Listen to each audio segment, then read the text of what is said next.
5G service के बाद telecom industry में जल्द ही सैटेलाइट इंटरनेट की एंट्री हो सकती है। टेलीकॉम कंपनियां भारत में इसकी शुरुआत की तैयारी में जुट गई हैं। इसकी मदद से यूजर्स को सीधे अंतरिक्ष से इंटरनेट कनेक्टिविटी मिलेंगी। स्टारलिंक भी भारत में एंट्री के लिए एक बार फिर कोशिश कर रही है। कंपनी ने लाइसेंस के लिए अप्लाई भी किया है। 5G सर्विस भारत में लॉन्च हो चुकी है। 5G के साथ साथ एक और सर्विस भी टेलीकॉम कंपनी पर काम कर रही है। इस सर्विस की मदद से रिमोट और रूरल एरिया में इंटरनेट कनेक्टिविटी पहुंचाई जा सकेंगी। हम बात कर रहे हैं सैटेलाइट बेस्ड इंटरनेट सर्विस की। इस तरह की टेलीकम्युनिकेशन सर्विस प्रोवाइडर्स की लिस्ट में एलोन मस्क के स्टारलिंक का भी नाम शामिल है। वैसे तो एलोन मस्क की स्टारलिंक कंपनी दुनिया भर के कई देशों में अपनी सैटेलाइट इंटरनेट सर्विस प्रोवाइड करती है। कंपनी भारतीय बाजार में एंट्री की तैयारी में लगी हुई है। वही जियो और एयरटेल भी इस रेस में शामिल हैं। भारतीय एयरटेल और हाइस के जॉइंट वेंचर वनवेब और जियो सैटेलाइट कम्युनिकेशन लिमिटेड भारत में अपनी सैटेलाइट सर्विस शुरू करने की तैयारी में है। वही एलोन मस्क की स्पेसएक्स ने भी भारत में लाइसेंस के लिए दोबारा अप्लाई किया है। आइए जानते हैं सैटेलाइट इंटरनेट क्या है और ये कैसे काम करेगा। सैटेलाइट इंटरनेट की मदद से रिमोट और रूरल एरिया में भी इंटरनेट सर्विस प्रोवाइड की जा सकेंगी। इसमें यूजर्स को फाइबर और सेल टावर के मुकाबले ज़्यादा आसान कनेक्टिविटी मिलती है। इसकी मदद से उन एरिया में भी सर्विस पहुंचाई जा सकती है जहां फाइबर और सेल टावर की सर्विस नहीं पहुंची है। बात करें कि इंटरनेट कैसे काम करता है, तो इसे समझना बहुत सिंपल है। इंटरनेट सर्विस प्रोवाइडर्स स्पेस पे मौजूद सैटेलाइट्स को इंटरनेट सिग्नल भेजते हैं। यूजर्स तक रिसीवर की मदद से पहुँचता है।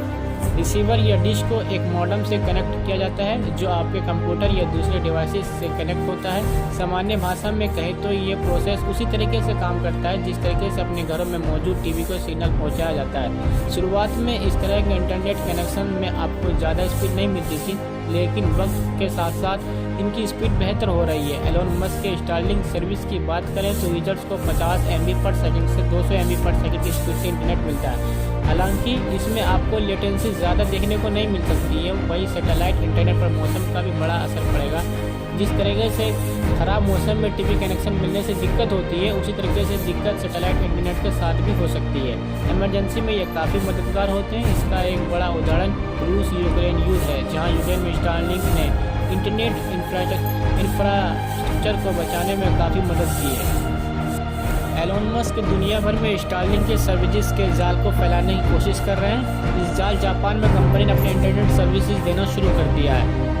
दुनिया के सबसे अमीर शख्स और दिग्गज व्यापारी एलोन मस्क भारत के टेलीकॉम सेक्टर में जल्द ही एंट्री मार सकते हैं। इसके लिए उनकी कंपनी स्टारलिंक ब्रांड ने भारत में सैटेलाइट इंटरनेट सर्विस लॉन्च करने के लिए परमिशन मांग सकती है। अगर कंपनी को यह परमिशन मिल जाता है तो भारत के टेलीकॉम सेक्टर में बहुत बड़ा बदलाव हो सकता है।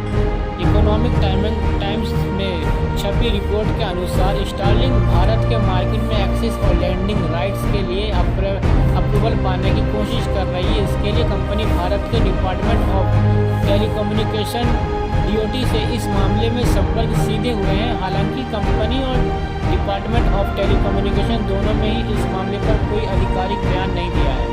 भारत में स्टारलिंक की सर्विसेज शुरू करने के लिए एलोन मस्क एक बार फिर तैयारी में जुट गए हैं। मस्क कंपनी की स्पेसएक्स इसके लिए DOT से GNPCS लाइसेंस की मंजूरी पाने में लगी है।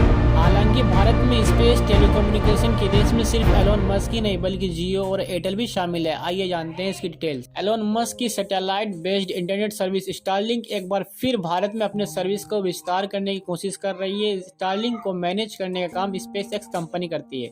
कंपनी ने global mobile personal communication by satellite services GNPCS licence के लिए अप्लाई किया है। स्टारलिंक ने भारत में इस लाइसेंस के लिए DOT डिपार्टमेंट ऑफ टेलीकम्युनिकेशन का एप्लीकेशन भेजा है।